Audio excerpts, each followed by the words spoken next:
بہنے والا پہلا چشمہ وہ نہیں جسے تم لوگ سمجھتے ہو، بلکہ زمین پر بہنے والا پہلا چشمہ وہ ہے جس سے حضرت خضر علیہ السلام نے پانی پیا، اور یہی وہ چشمہ ہے جس سے آب حیات جاری ہوا۔ ناظرین، رسول جلود اب مزید گھبرا گیا تھا۔ اس نے گھبراہٹ میں حضرت علی رضی اللہ تعالی عنہ سے ایک اور تاریخی سوال کیا، اے علی، یہ بتائیں کہ وہ کون سا پتھر ہے جو آسمان سے پہلی دفعہ اتارا گیا؟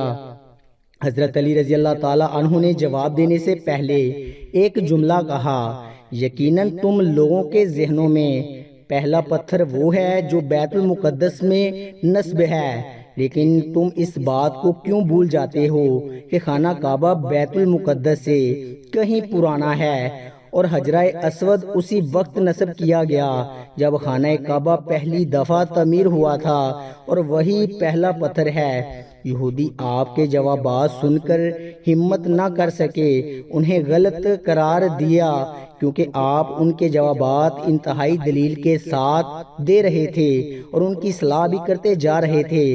اب کی بار رسول جلوت نے ایک سائنسی سوال پوچھا۔ اس نے پوچھا، یہ بتائیں کہ وہ کون سی چیزیں ہیں جو مسلسل کم اور زیادہ ہوتی رہتی ہیں؟ حضرت علی رضی اللہ تعالی عنہ نے بغیر کسی توقف کے بولے کہ تم اپنے ماہ و سال پر غور کرو تو تمہیں خود ہی اس سوال کا جواب مل جائے گا۔ رسول جلوت نے پوچھا کہ وہ کیسے؟ آپ نے فرمایا کہ کوئی دن اگلے دن کے برابر نہیں ہوتا، اسی طرح گزشتہ رات اگلی رات کے برابر نہیں ہوتی۔ یہی وہ چیزیں ہیں جو مسلسل کم اور زیادہ ہوتی رہتی ہیں۔ رسول جلوت نے جواب سن کر حضرت علی رضی اللہ تعالی عنہ نے فرمایا کہ صبح جب نکلتی ہے تو سانس لیتی ہے، حالانکہ صبح کے پاس نہ روح ہے نہ جان۔ یہ سن کر وہ جلدی جلدی بولا، اچھا یہ بتائیں کہ دنیا میں وہ کون سی جگہ ہے جہاں سورج کی کرنیں ایک دفعہ تو پڑیں لیکن دوبارہ اس جگہ کبھی سورج کی کرنیں نہیں پہنچ سکیں؟ حضرت علی رضی اللہ تعالی عنہ نے فرمایا، ہاں، یہ سمندر کی وہ جگہ ہے جہاں سے حضرت موسیٰ علیہ السلام اور ان کی قوم گزری تھی، اور سمندر اللہ تعالیٰ کے حکم سے 2 حصوں میں تقسیم ہو گیا تھا۔ بس اس قافلے کے گزرتے ہوئے سورج کی کرنیں اس جگہ ضرور پڑی تھی، لیکن اس کے بعد سورج کی کرنیں کبھی بھی وہاں نہیں پہنچ سکی۔ ناظرین، جواب پاتے ہی اس نے حضرت علی رضی اللہ تعالیٰ عنہ سے سوال کیا کہ یہ بتائیں کہ وہ کون سی 2 چیزیں ہیں جو ہمیشہ غائب رہتی ہیں؟ وہ کون سی 2 چیزیں ہیں جو ہمیشہ حاضر رہتی ہیں؟ حضرت علی رضی اللہ تعالیٰ عنہ نے فرمایا کہ آسمان اور زمین کی طرف دیکھو، یہ دونوں تمہیں کبھی غائب نظر نہیں آئیں گی، یہ دونوں ہمیشہ حاضر رہتے ہیں۔ اور موت اور زندگی کو ڈھونڈو تو تمہیں ان کے بارے میں کبھی پتہ نہیں چلے گا کہ وہ کہاں ہیں اور کب آ جاتی ہے۔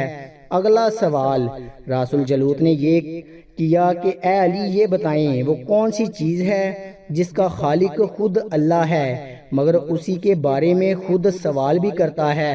حضرت علی رضی اللہ تعالی عنہ بولے، حضرت موسیٰ علیہ السلام کے عصا کا خالق خود اللہ ہے، اور اس عصا کے بارے میں اسی نے خود حضرت موسیٰ علیہ السلام سے سوال بھی کیا اور پوچھا کہ موسیٰ، یہ آپ کے ہاتھ میں کیا ہے؟ پھر اس نے اگلا سوال کیا کہ بیت اللہ کا طواف تو ذی حیات کرتے ہیں، لیکن اس بے جان چیز کے بارے میں بتائیں جس نے بیت اللہ کا طواف کیا۔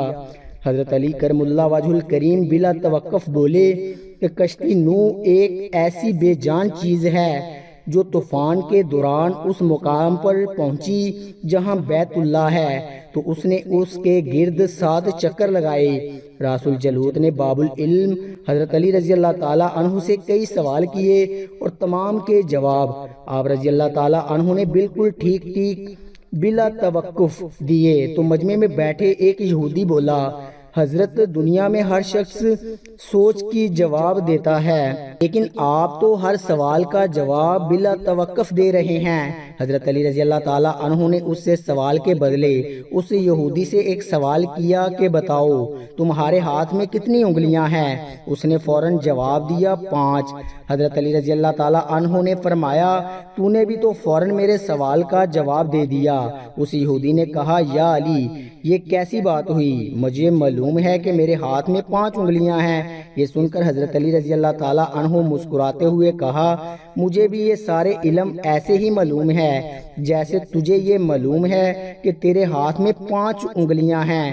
یہودی نادان نہیں جانتے کہ باب العلم کے پاس کائنات کے رازوں کا علم ہے، لیکن جب انہیں تمام سوالات کے جوابات ٹھیک ٹھیک مل گئے تو راس الجلود سمیت تمام گروہوں نے کلمہ پڑھا اور سب کے سب دارہ اسلام میں داخل ہو گئے۔